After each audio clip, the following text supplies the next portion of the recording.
Wir waren zu Beginn unserer Weltreise 6 Monate lang in Mittel- und Südamerika, genauer gesagt in Guatemala, El Salvador, Nicaragua, Costa Rica, Panama, Kolumbien, Bolivien und Peru. Und wie viele andere auch waren wir dort, weil die Grenzen zu Südostasien lange geschlossen waren. Aber in diesem Video zeigen wir dir 6 gute Gründe, warum es sich lohnt, die Koffer weiterhin Richtung Westen zu packen und nicht gleich den nächsten Flieger nach Thailand zu nehmen. Viel Spaß!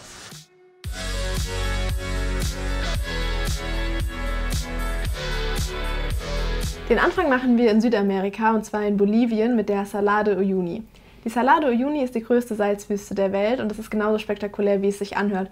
Man steht dann da mittendrin, egal wo man hinschaut, man sieht nur noch weiß. Das Ganze bietet sich auch für sehr lustige Perspektivfotos an. Man besucht aber auch zum Beispiel eine Insel mit riesigen Kakteen, von wo aus man dann nochmal einen richtig coolen Blick über diese wirklich sehr surreale Landschaft hat.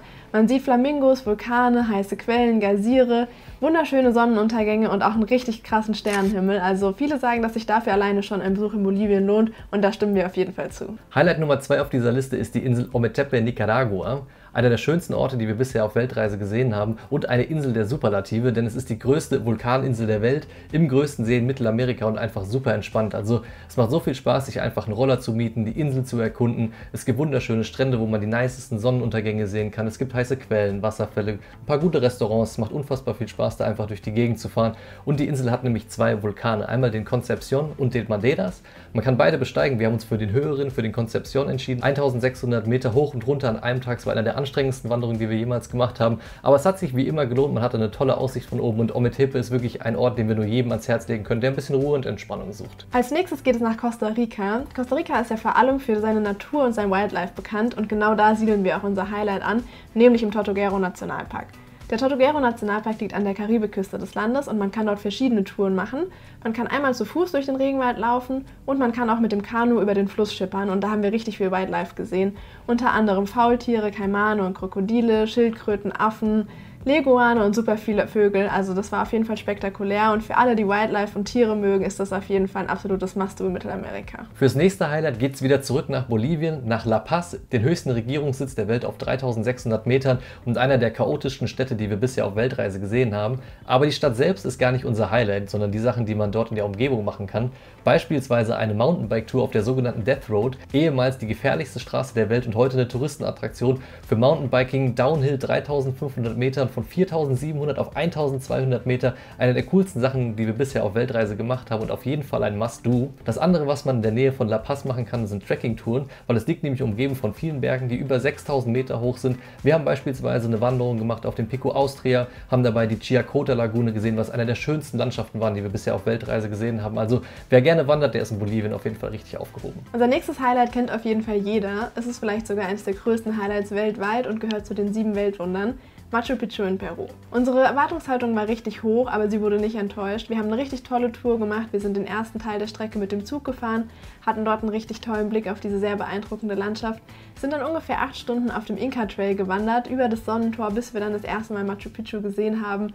Es war auf jeden Fall ein super magischer Moment. Wir hatten dieses typische Postkartenmotiv, das werden wir mit Sicherheit nicht mehr vergessen. Also unserer Meinung nach gehört es auf jeden Fall zu den coolsten Sachen, die man sehen kann. Last but not least kommen wir zu unserem letzten und größten Highlight in Mittel- und Südamerika, und zwar dem Acatenango bzw. Fuego-Vulkan in Guatemala. Als erstes besteigt man den inaktiven Acatenango auf ungefähr 3600 Meter im Basecamp, von wo aus man die perfekte Aussicht hat auf den Fuego, der aktiv ist und alle 30 Minuten ausbricht, und mit Ausbrechen meinen wir wirklich explodieren. Also der spuckt Lava und Asche, wie man das eigentlich nur aus Filmen kennt, und das Ganze wird noch spektakulärer in der Nacht, wenn das dann alles rot leuchtet und man aus dem Schlaf gerissen wird, weil die Explosionen so laut sind. Das ist einfach eine der krassesten Sachen, die wir jemals gesehen haben. Wir wussten nicht, dass man sowas überhaupt sehen kann. Also das ist so cool gewesen, wir würden das jedem ans Herz legen, und das Ganze geht am nächsten Tag noch weiter. Dann besteigt man in einer sehr anstrengenden Wanderung den Gipfel des Acatenango auf 4000 Metern Höhe, guckt dann auf den Fuego runter, sieht den Ausbrechen, hat die perfekte Aussicht auf den Sonnenaufgang, und das Umland ist einer der schönsten Landschaften, die wir jemals gesehen haben, einfach direkt vor dem aktiven Vulkan. Also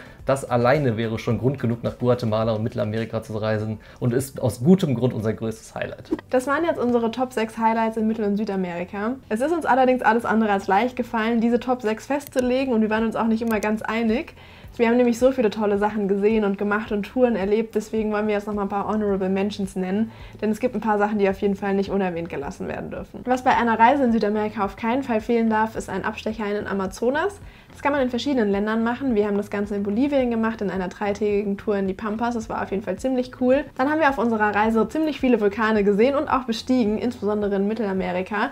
Die haben uns alle beeindruckt, aber wir wollen nochmal besonders 2 Erlebnisse hervorheben. Und zwar ist das einmal der Santa Ana-Vulkan in El Salvador, weil der nämlich richtig cool ist, weil er so einen Kratersee drin hat. Das war für uns nochmal eine ganz besondere Landschaft. Und zum anderen das Volcano-Boarding, was wir in León in Nicaragua gemacht haben. Das ist nämlich einzigartig auf der Welt. Das kann man nur dort machen. Das ist im Prinzip wie Sandboarding, aber eben auf einem aktiven Vulkan. Und dann haben uns noch 2 Landschaften ganz besonders beeindruckt. Das ist einmal das Valle de Cocora in Salento in Kolumbien. Dort stehen die größten Wachspalmen der Welt. Und dann zum anderen das Paracas National Reserve in Paracas in Peru.